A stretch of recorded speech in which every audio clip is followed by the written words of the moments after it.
Hello and welcome to this workshop on the space between who you were and who you're becoming. My name is Katrina Horn and I'm life coach. And this is exactly what I help my clients with. It's becoming clear on who it is they really want to be and then becoming that person. So it sounds very simple put like that. We're going to tease it apart. And my hope is that this will give you lots of ideas of how you can start becoming more of the person you are becoming and letting go of your grip on the person that you used to be. So welcome people who are joining us now. I'm delighted to have you here. We are all set to go, but before we do so, I want to help you dive into a sort of quiet place. So whether you're here live or on the replay, I'm going to say something that is true for me. So you are free to take it as true for you, or you are free to modify it or do with it what you like.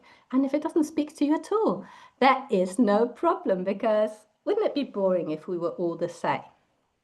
But for me, what I like to think, what I tell myself is that today I remember who I am. I am a woman who lives in beauty, leads with love, and welcomes abundance. I'm already the person I've been waiting for. I let go of the story that I must earn what delights me. I let go of the belief that life must be hard to be worthwhile. I choose to live today in softness, confidence, and quiet joy. And I say that just to remind myself, and you're free to use it for yourself or to tweak it or never think about it again, right? But this is really what we are talking about. It's that gorgeous person that, of course, you already are, but maybe you have got a little bit estranged from and that you're trying to get back to. So if we are all on the same page with that, let's go ahead and start. Welcome, Ryan. Welcome, Angelica. Welcome, iPhone. Let's move on. I've got a few slides to share with you. We'll be going through them just for me as a reminder, and for you, if you're a visual person, then it could help you. And I'll start by saying the obvious, which is you can't live your old life on autopilot while you're reaching for something new. I mean, that sounds sort of obvious, but sometimes that's what we're doing. So the life you want requires you to become someone new. Of course, not in essence, but in how you express that person. And I'm going to invite you to think about it, really. We're going to tease it apart, so let me not get too carried away. I'm going to invite you to look at where you are running your current life on autopilot. And I came up with a few examples to help you. But what I really mean by autopilot is when you have stopped choosing and your choices have become automatic. And goodness knows we all do that, don't we? Because habit is so powerful and habit is so convenient. But we always want to be aware of when we are doing it. Otherwise, this space, which is in between who you were and who you're becoming, just becomes more of who you were. And so you're dragging that with you, right? And what we're doing now is inviting our higher mind to go in and take a look at it, not to reproach ourselves with anything, that is never useful, but just to notice so that we can change. So let's go through a few examples. It might not speak to you at all. There might be different examples for you, but these are some very common habits I see in my clients' old selves. Saying yes to things out of guilt and fear of disappointing others. I used to be very guilty of doing that. Like, it would have been impossible for me years ago to say no. Just No, I didn't do that because it would be too strong an attack on whom I thought I was. Maybe your habit from your old self is to reach out for your phone first thing in the morning, which puts you directly into that reaction mode. And what I would want to invite you to do is to look into, well, if I'm actually designing, if I'm going through my day intentionally, then is the first thing I would be doing to reach out for a phone and start reacting to messages, to posts, to to-dos. Is that really how I see myself becoming? Overworking to prove worth. I certainly used to do that, and I am still prone to do it. I don't mind sharing that because I think that's really what unites me with so many of my clients. It's like we're just not really that convinced that there's nothing we need to do to be worthy. So I'm always checking in with myself whether I'm not running anything on that autopilot I was talking about, where I feel I have to perform more, I have to give more, I can't just be myself. That is not enough. So I'm always checking in. And that's what we are doing now. We are just checking in. Also, procrastinating on the things that matter most. So, you know how we say, oh, I really want to get in shape. I really want to exercise. And then we never do anything about it. Like, I think we've all been there. And especially when they're part of really what we want for ourselves, who we want to be, and what we want to experience in life, right? We really can't put things on hold. We really cannot go and procrastinate. So these are just examples, and I'm going to move on and we're going to talk about it later. Feel free to come up with your own very homemade examples of how you perpetuate the habits of the old self, just because, well, you're just on autopilot. Always prioritizing other people's needs. Do you know that one? Like, I certainly am still doing it. I'm in the middle of a brilliant exercise for me of prioritizing my own, not needs, but desires over other people's desires. And this is such a learning curve for me, and I'm enjoying every minute. I'm so challenged at the moment. Maybe I'll talk about that later. But let's move into how the old self used to think. Again, these are examples. Feel free to come up with others that are true for you. I need to have it all figured out before I start. So you can't just start a new thing. You have to keep in your old self, preventing you from becoming your new self, because from this vantage point, you haven't figured out everything yet. And then you're not thinking that, well, I can't actually know everything till I start moving towards it. And that has you stay in that old self that you're trying to escape, that you're trying to move out of into something better. You will never have everything figured out. It will only reveal itself as you go along. This one is really big. What if I fail? My favorite quote is, oh, but my darling, what if you fly? And we always think about what could go wrong, and we forget, like, this could actually go right. This could actually be the best thing that happened to me since sliced bread. So my coach likes to ask, do you know how when you're contemplating doing something, you list all the reasons why you wouldn't do it, like everything that could go wrong, everything that feels scary or unfamiliar. You've got a whole long list of that, and you think, oh no, I better not do it. What about asking, why would I do it?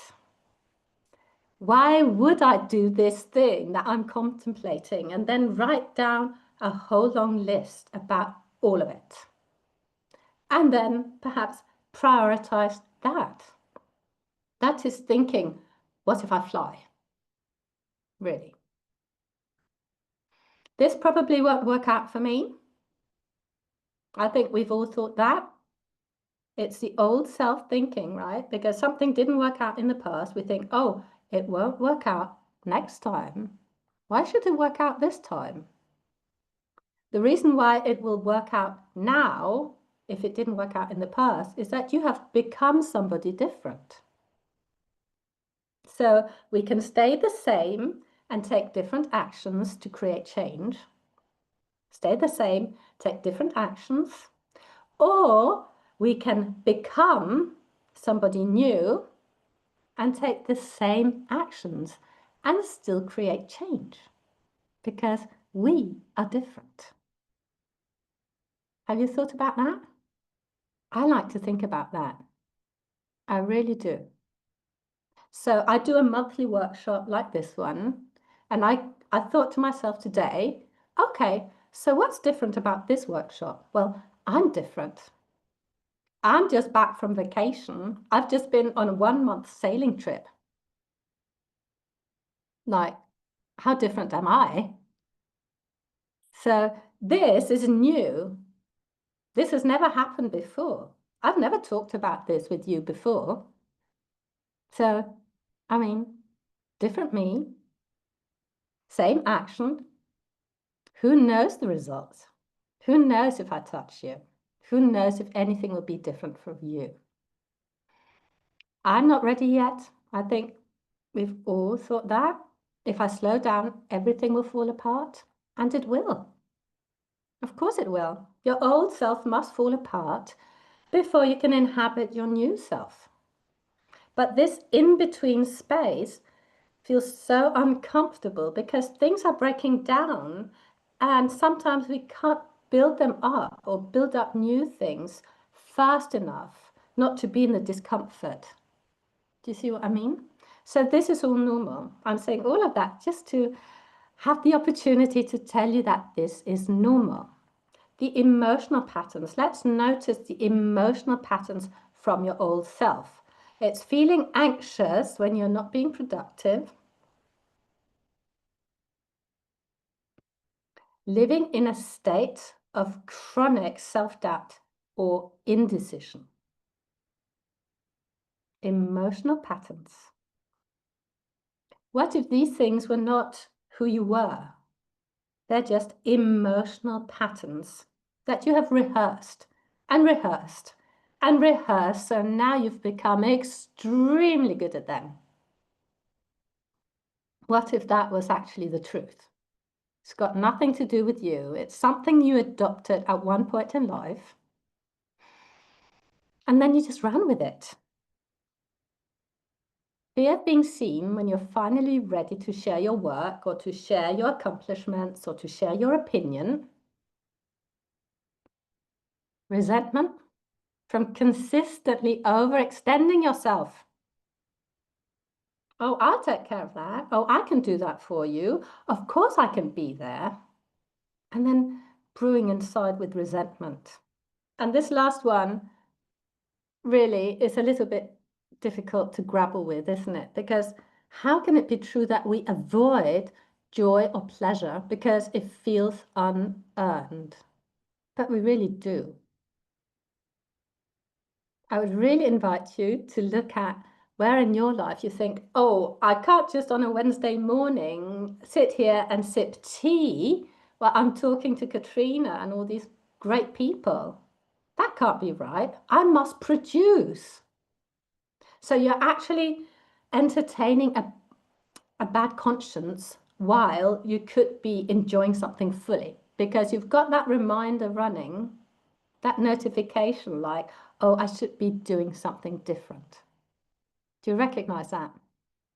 Oh, before we go into the life audit, I really want you to, if it feels sort of congruent to you, to put into the chat if any of these resonate with you. Did you recognize yourself in any of them? And can I just welcome everybody who joined? You are so welcome here.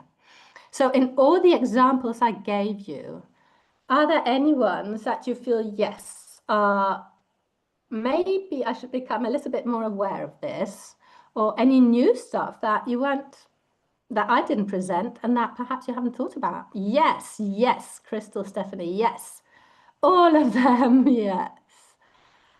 Yes, all of them. Right. But just notice, we're not sort of uprooting anything. We're just becoming conscious, right? Patricia says feeling anxious when not productive. Yeah, right. And you're not the only one. I think as a society, there must be tons of us, millions of us like that. So I've invited you to recognize yourself in some of this. If you don't recognize yourself, I invite you to go deeper and find what is true for you. Right now, I want to take you through a life audit. And that is where we go through, I chose 6 areas of your life.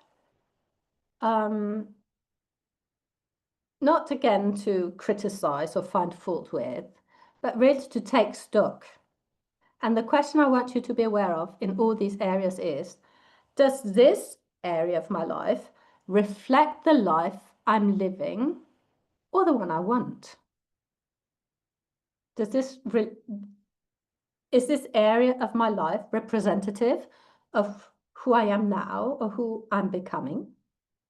Or you can also, if it's like too mind-boggling, you can put a number on it and you can ask yourself, to what extent is this area of my life reflective of who I am now or who I want to be? One being, this is completely my old self. I don't want that anymore. I know how that plays out. And 10 being, actually, this is exactly how I want it. This is how I designed it. Okay? So either you are playing around with numbers or you're putting words on it. There is no right and there is no wrong. Is that clear? Or have you got any questions? If you're on the replay, of course, you can pause here. And if you're here live, we're going to spend a little bit of time on it, but I mean, not a whole journaling day on it. So feel free to do whatever feels best to you, either the numbers, or you can go into a few words about it. So let's dive in. Let's move into relationships and have a look at relationships in your life. And let's put it into your court. Let's say, how am I showing up in this relationship, be it at work, at home, with friends, wherever, right? Your public persona or your private one. How am I showing up? Is it as the old version or is it who I want to be becoming? So we can't go in and tell our family, oh, you must all change, right? But we can look at, how am I being with my husband, with my mother, with my boss, with my best friends? And have a little audit of that. Relationships. It's a big one, isn't it? It's really a big one. And if you don't want to be overthinking it, you can just feel into it and think about a person you're in a relationship with and just go with a gut feeling. Like, am I really being who I'm becoming, who I want to be? Or am I just running this on some old pattern that I somehow picked up, like that autopilot? And if you put a number on it, I would love to know in the chat what number you put on it, 1 to 10.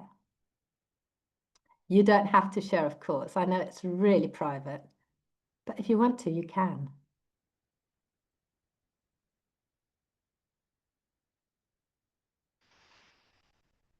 If there's anything else you want to share in words, feel free.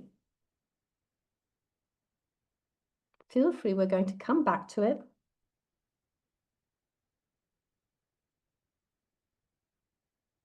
So we've got 7. I want to be more honest about what I'm feeling, yes. Who doesn't? Who doesn't? How many times do we just sort of stuff down what we're feeling because we are so geared towards what the other person could be feeling and how our feelings could perhaps be inconvenient. I've thought that so often. Yes, Stephanie, 100%. So maybe today is the day where you start thinking, oh, in my relationships, if I was being like 100% honest the way I want to be, what would that look like? So 8, I've been working on it a lot, yes, and trying to be mindful. So good. So good. I mean, that's really becoming aware and starting to be mindful and noticing how we behave and how we think and feel. That is really the first step. So good. But let's move on. Let's move on and think about work or contribution or however you want to term it, like your purpose in life. So when we say work, not everybody thinks, oh, that's my purpose in life. Like, but whatever it is to you, what really, why you're here, like part of why you're here. For me, obviously, being a life coach and having my own business and like, it's my purpose, right? It's my purpose and I love everything about it. So that's easy for me. That would be a 10. But there's still little things I would like to shift, right? And of course, I can always become a better coach. I can always evolve, like I can always learn, I can always progress.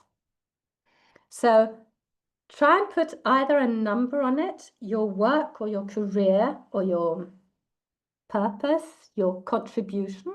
If you are a stay-at-home parent, that is your contribution. And then look at, oh, actually, does this area reflect my life as it used to be and my old self? Or am I actually moving into something new? And if there's anything you want to share, you don't have to, but it would be really inspiring. Feel free to go ahead and do so.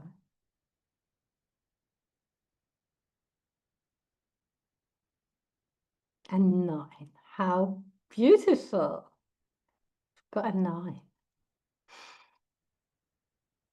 The purpose of a life audit is also to notice everything that is good. Like we don't have to go at everything in life with the critical eye. We can actually also acknowledge when something is good. A relationship, or in this case, work, or our home, right? Our bodies. So good.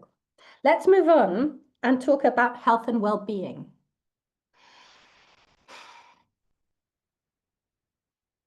Does this area of your life, well-being, health, mental health, physical health, does it reflect more of who you used to be, or is it actually indicative of who you're becoming?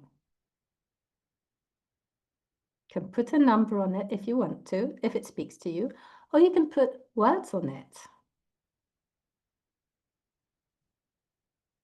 Physical health, mental health, well-being, general well-being.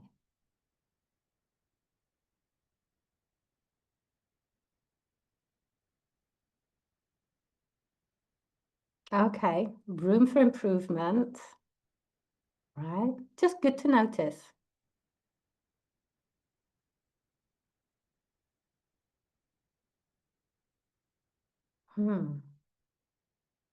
So good. An 8. Wow. I love it.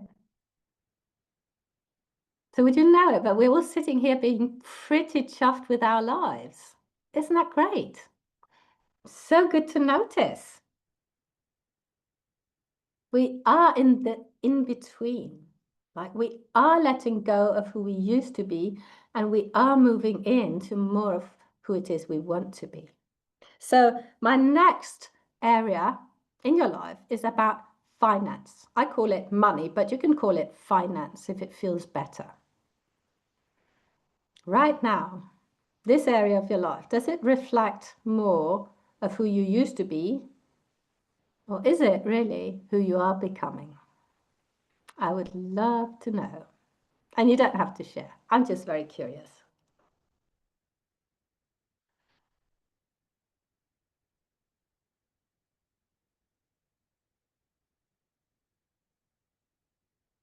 Money is a big item, I think.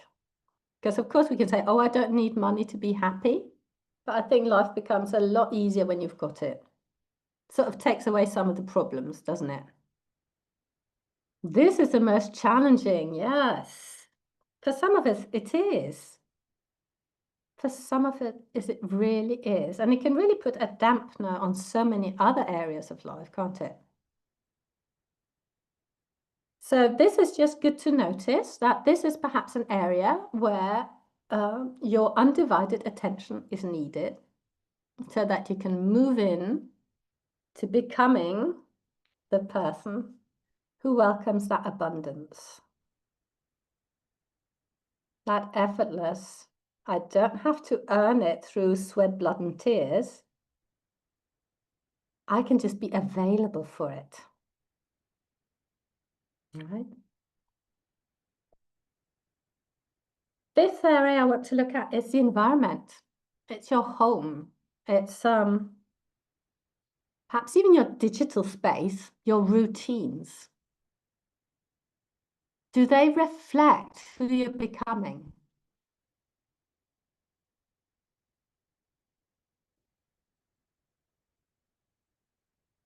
Your home environment, the apps you use, the screens you watch,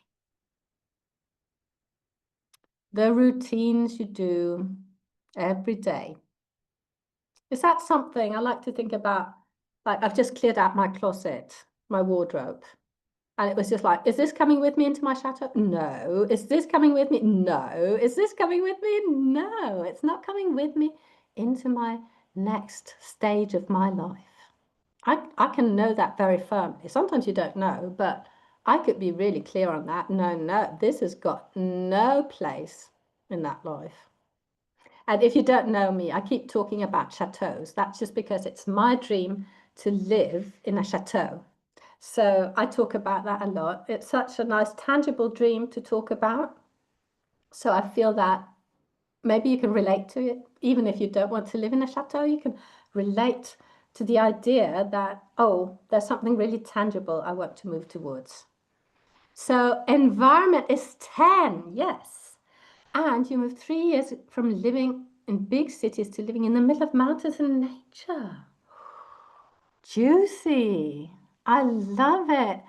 Let Crystal be the inspiration. She actually went and did it, didn't she? She had a dream. She moved from the city into the countryside. Wow. Congratulations. So good. So good. You are the inspiration. And so if I were you, I would start noticing everything I love about it. Sort of turn up the love or the enjoyment, right? Let's not save it for later. Let's have it full on all the time. Like I got home from my holidays and I went to my flower garden, which is sadly very depleted, but the roses were waiting for me there. I love that. I love that. I love having things, all things beautiful around me. So I will do that whenever I can and I will notice them. I will notice them like my roses when I walk into a room. I will see them. And I let myself take them in and really sort of bathe in the beauty and what for me is happiness when I see them. But I want to move on. Let's move on to my sixth and final area for today, which is your inner world. It's your self-talk, it's your beliefs, and it's your, can I say, emotional tones? And by that I mean, what are your go-to emotions? What are the emotions you most often engage with? And do they reflect your old self or are they indicative of your new self in this in-between space? If you're into numbers, how satisfied are you with the reflection of who you are at the moment in your inner world? Is it a calm and peaceful place, as I said to start off with, where you live this day in softness, confidence, and quiet joy? Is that how you want it? I mean, it could be something different. It could be, I'm living this day in wild excitement, adventure, and outrageous courage. That is a possibility too. So Stephanie says, I tend to be more emotional and passionate about different things. Yes, I should hope so. We can't be passionate about all things. Am I understanding you right, Stephanie? Yeah, so it's okay to choose. Right? We can't be interested in everything. We don't have to be. And we can definitely choose what we want to be passionate about. So maybe you're saying you're moving towards more of what it is you want, which is fabulous. So good. Moving towards all the things we are passionate about and then allowing ourselves to spend time there. So maybe I can sort of challenge you just very slightly, very gently. But as we've done this audit, I would love for you to choose one area where you think, oh, actually, I will put my time and attention on this point.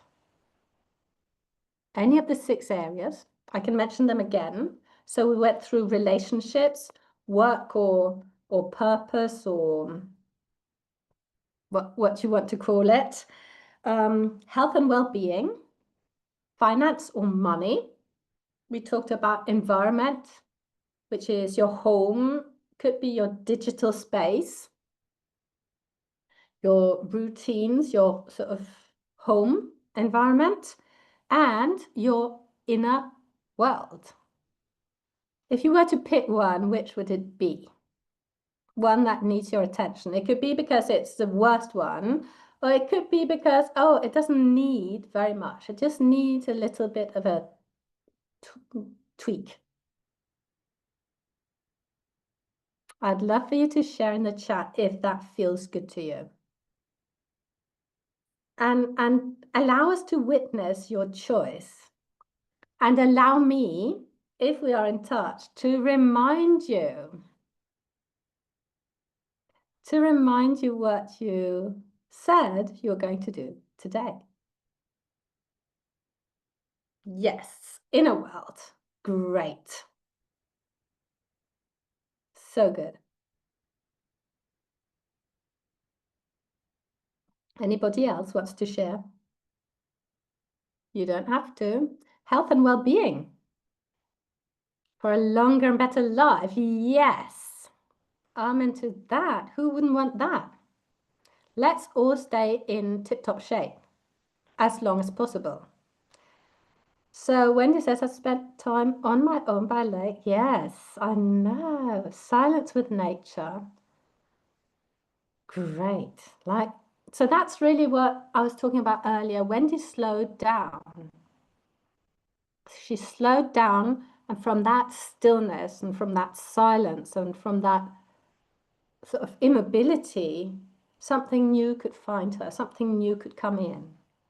And I know that it's really difficult to slow down in our society, but do you believe me when I say that change is really not possible if you are rushing, if you are never quiet, if you're from one thing to the next, to the next, to the next?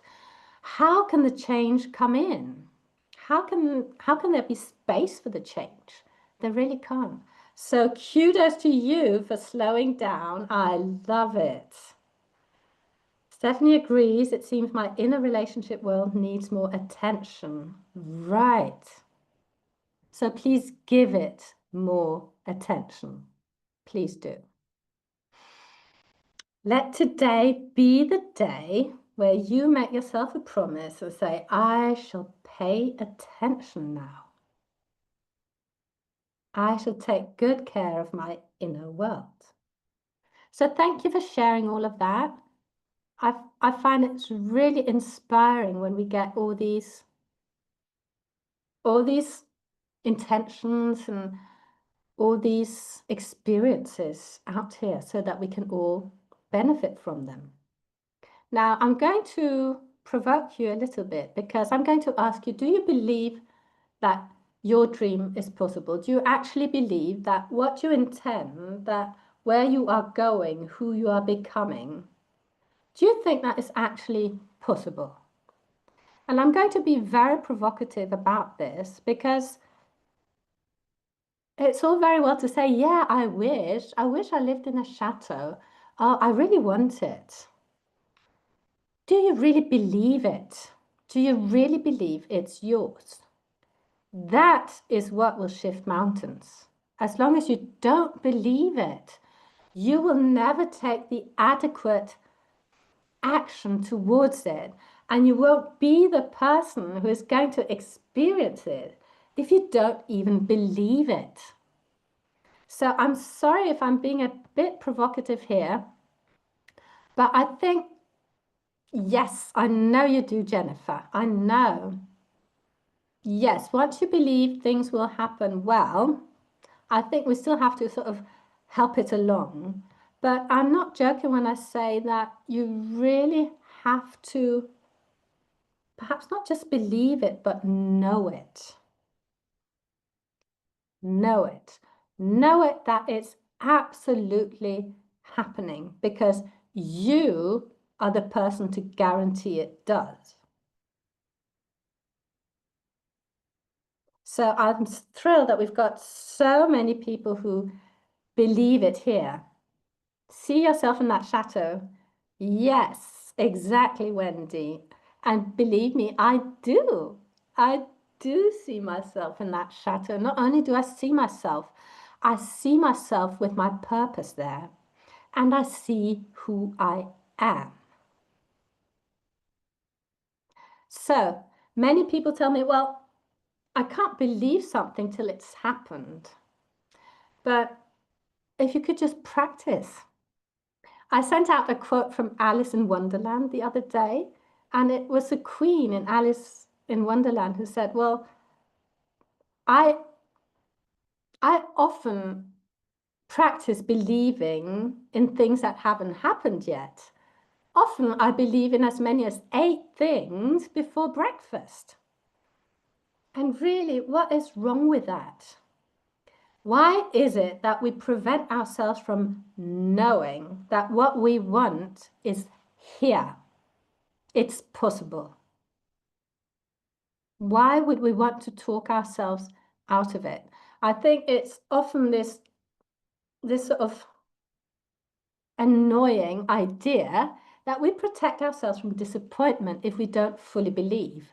But this absence of belief will also be the thing that prevents you from taking the decisive action.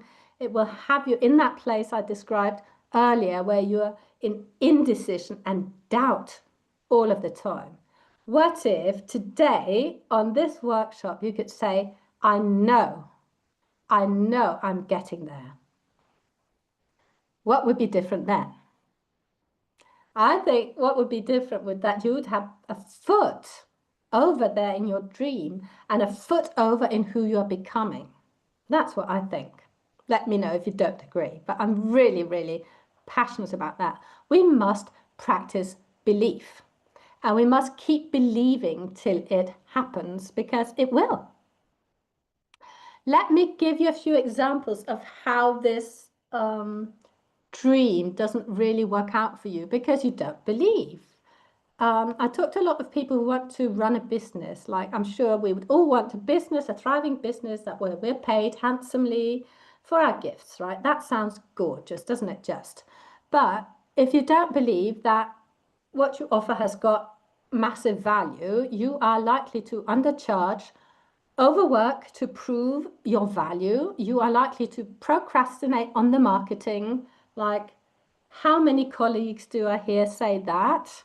Or other business owners, like, for this workshop, I went out and marketed, didn't I? I told you we're having a workshop.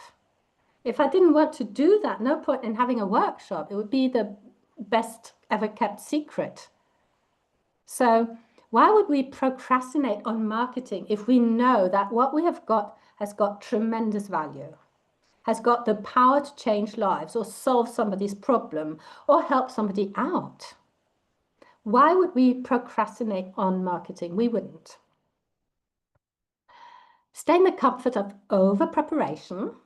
Like, oh, this workshop sounds like a good idea, but let me just make sure that all the slides are the best they can be. Let me just check that the timing is okay. Let me just prepare. Let me research a bit more, right? That is just not conducive to that business you're dreaming of, because it's the offering that will make it happen. It's not the preparation. So I would invite you to think about where you are hiding behind preparation or perfectionism instead of putting your dream in motion. So if you have got any of those business dreams, if your dream is to write a book, why keep planning it out? Why keep choosing the cover photos? Why not sit down and write? Write imperfectly. Write a first rough draft that you will throw out, but start setting it in motion. So that's one example of a dream. The other is a relationship dream, where you dream of a loving partnership, one where you're met emotionally, all your needs, emotional needs are taken care of, and you're seen for whom you are. Great. But if you somewhere believe that, oh, I'm not enough, or this hasn't happened in the past, or I'm too much, or nobody will like that in me, all of that, you might settle for less than you want. And I see that so often, that people get in a partnership or a relationship with somebody that is just not ideal for them. It's not even what they wanted. That's all coming from that belief that's interfering, right? I'm not enough, or I'm not good enough. Also, what happens is that you could be pushing intimacy away because it starts to feel too real. Again, you're protecting yourself from too much happiness. You can stay busy and unavailable. What I'd invite you to consider here is, what am I protecting myself from by staying in the familiar? The familiar feels safe. So everything that is familiar, you will have rehearsed it. You will have rehearsed it over and over and over. So now it feels safe. Well, anything outside the familiar, anything new, might not feel safe. It might feel scary.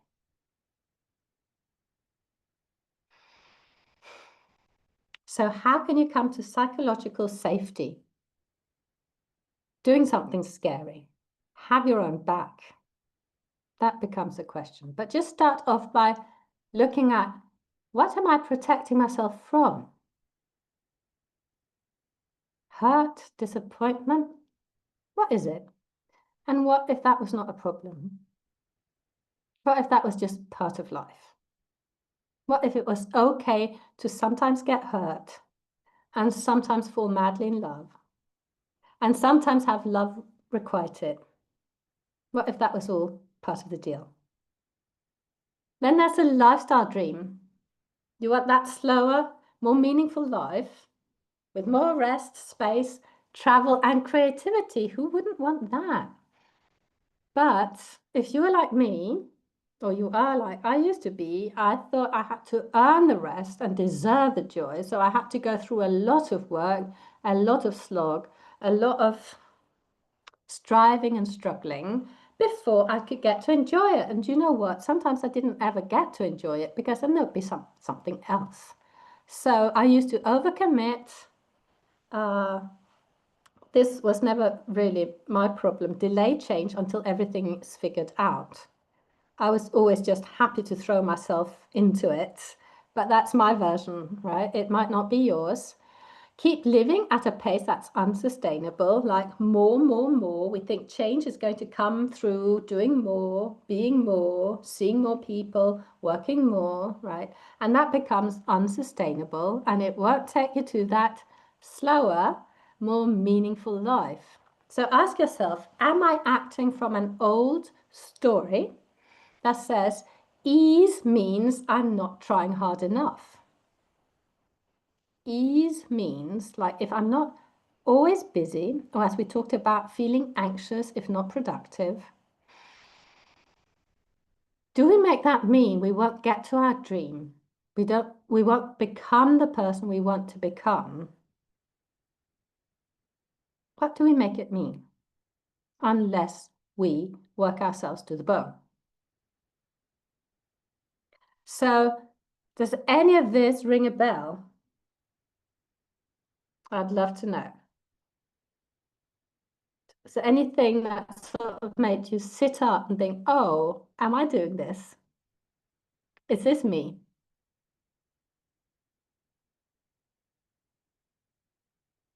And I can so identify with having to have done everything first before I can deserve rest. So it's as if I have to overwork. I have to sort of really work myself into being so tired I can't move, and then I can rest. So it's so good for me to be practicing something different now. Yes. Yes. And what if we just let all of that go? Like that's part of my old self, this sort of fascination with having to prove my worth through productivity. What if I just let that be in my old version? And now I start looking into my new version and I start letting go of that more and more and embracing this more and more. Yes, I know we all are. I think many of us are. Many of us are. Maybe I say all of us because typically my clients are like that, right? My clients are super, super conscientious to a fault. And that gets us into a lot of trouble, doesn't it?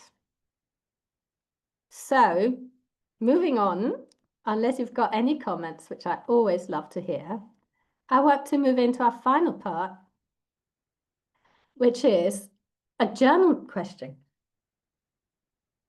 And it's really encompassing and it's something you can sit with. Of course, you won't journal this out right here, right now. If you're on the replay, feel free to press pause and sit with this because somewhere we all are. Where in my life am I acting from fear, habit, or self-protection instead of from belief in what's actually possible for me? And how many times have we been held back by this? And wouldn't it be wonderful if we were able to notice it every time notice that, oh, I'm actually, I'm making my decisions and I'm acting from the person I used to be. Oh, notice. Right, let me move myself into this place, into my higher self. Who knows what's possible for me? So if I'm self-protecting, what am I protecting myself from? And that can go really, really deep. But let's start unpacking it. Let's start looking at, well, actually, what is it? And I find myself that before I used to often protect myself from ridicule. Like I didn't want to appear ridiculous. And at one time in my life, I was a teacher. And I had to let go of that protection. I had to tell myself, okay, now I'm willing to be ridiculous. And that was really confronting because being ridiculous in front of 30 teenagers is quite a challenge, right? But then we can learn most things. And what I noticed was that I could be ridiculous in front of 30 teenagers and I could come out unscathed because I didn't make it mean anything about myself. And that was so freeing. So I was self-protecting for a long time, never wanting to appear ridiculous.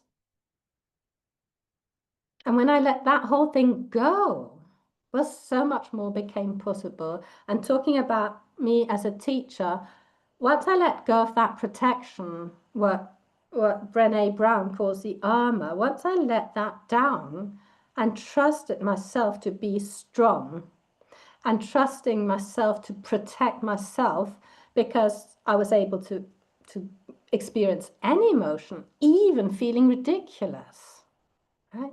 Once I did that, then my connection to these poor teenagers, wow, it just came to another level. We were so connected. I was so happy I made that decision. I'm not saying it was comfortable, and I'm not saying it didn't take practice.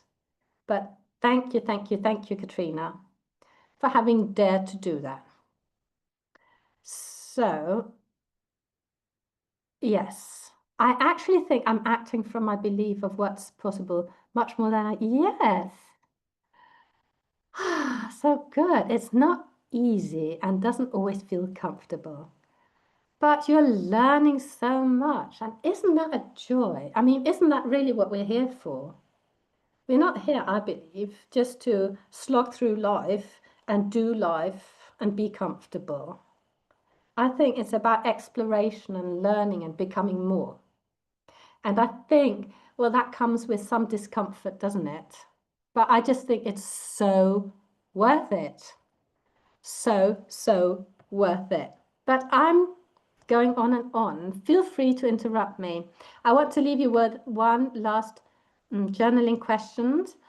But before journaling questions, sorry, but before I do that, can I just say that we make decisions from our subconscious. Like we have subconscious reactions, and we don't, unless we do so consciously, we don't really connect to our future self and make decisions from there. So we take action from our subconscious unless we consciously decide otherwise. So we have to, at one point, sort of tune in to our higher self and make our decisions from there. So future self decision making looks like, who is your future self? Who is she or who is he? Who is that person? And that person, in my case, is not concerned about a bunch of teenagers who want to laugh at me. That is just not a problem, right? That's my future self. What does she or he know? What does she know you in the future that you don't know today?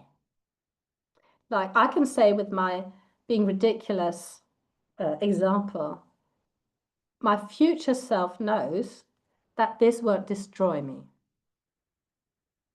I can be ridiculous and survive. I can be ridiculous and still love myself. I can be ridiculous and still respect myself. I can be ridiculous and make myself respected. That is what I know. And tuning into that, choosing those thoughts over what will happen if I appear ridiculous? They will laugh at me. I will feel hurt and all of that. Let's practice shifting into that higher mind thinking. What does she know? And that delicious question, how does she behave today in small ways? In very small ways, what does she do or what does he do? In small ways. Letting go of expectations, right, of yourself and perhaps of others.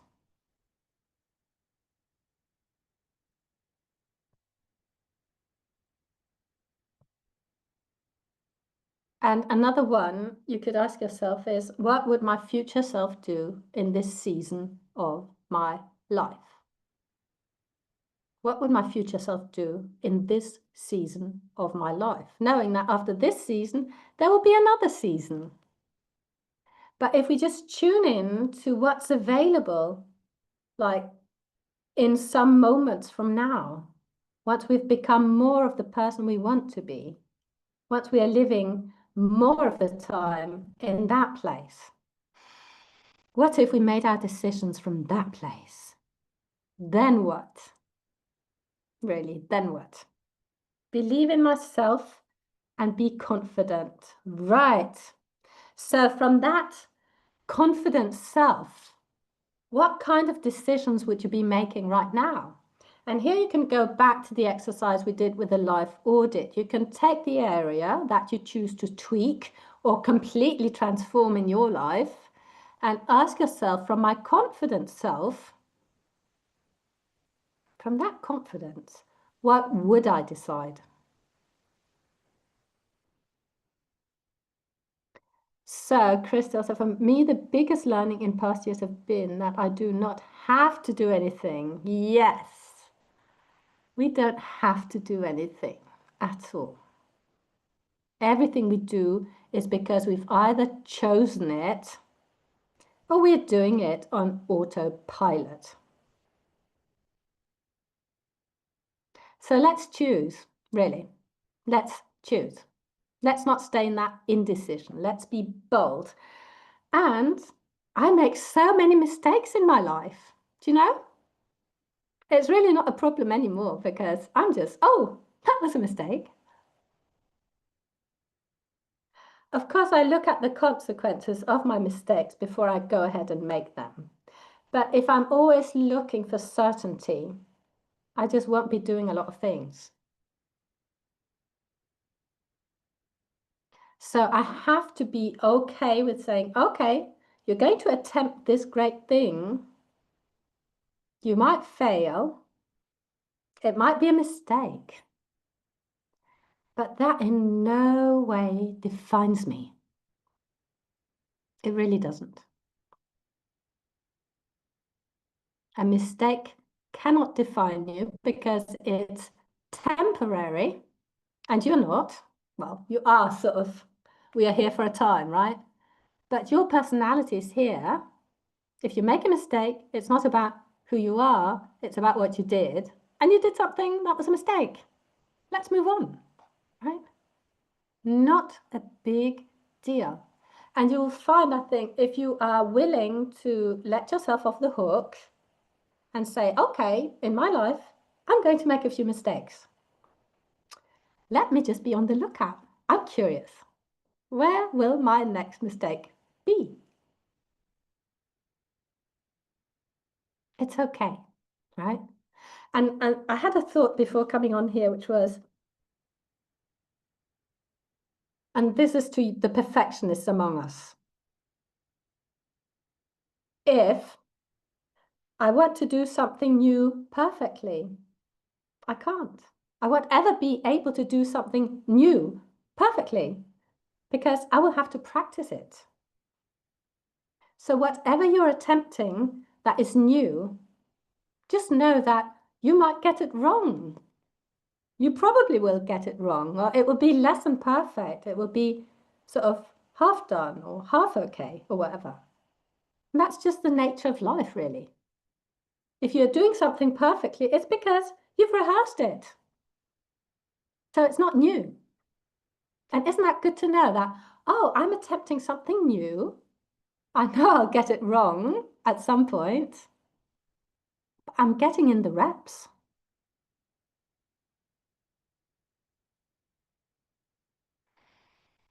Right? You are welcome, Patricia.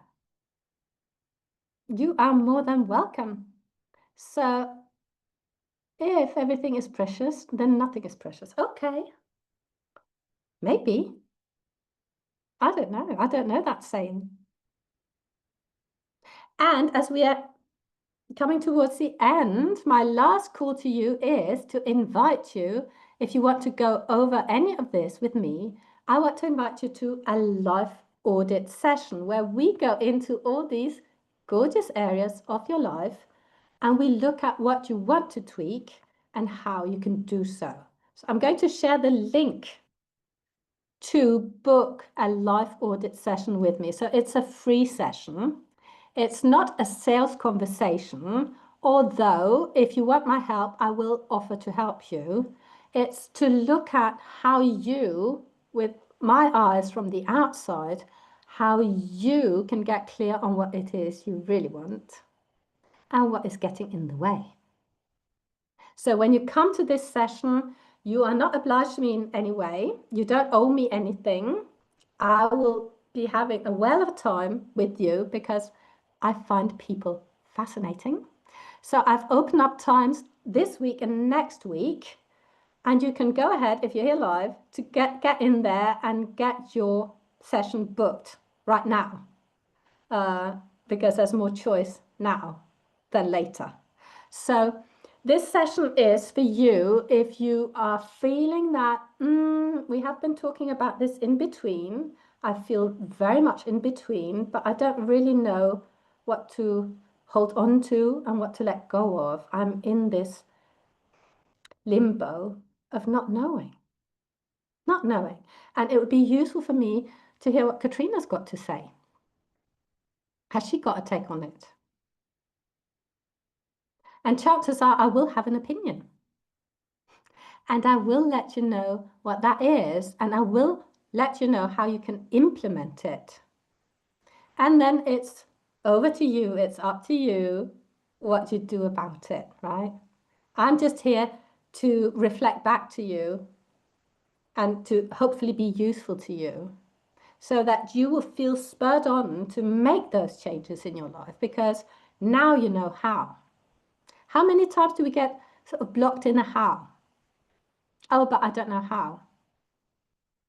We all do that, right? Well, let's just start somewhere. Let's just start somewhere. Let's start with a life audit session with me. So it's 1 hour commitment. It's free. There are no strings attached. If you want to find out what it would look like to work with me on a one-to-one basis, this is a perfect opportunity. I can let you know everything in detail and exactly what we would be doing together if you so desire. If you don't desire, I'm good. You don't owe me anything. So I hope that you will feel inspired to take some action today, book a life audit session, or go through the exercises we've been doing, do a life audit on yourself, and really sit down with some of these journaling questions. We can always go a little bit deeper. And I find going through the same questions every day, I get a little bit deeper. And that's where the juicy stuff is. This is where you discover the real thoughts, like the thought, I'm not enough. Well, what's your version of it? Right? What does it look like to you? You are welcome, Ryan. Well, thank you so much. I know you have to go. It's time, but thank you for following along. I loved having you here. There will be a replay, hopefully very soon. And I'm looking forward to our next workshop together. You are so welcome, Jennifer. You are so welcome. You are more than welcome. You're all very welcome. So I shall stop the recording. And if you want to hang out with me for a little longer, I should be delighted. So if you're watching the replay, bye for now. I hope to connect with you in the future. You can book your session either below the replay or in an email. If you're on my email list, you will receive an email with it. Thank you for listening. Bye for now.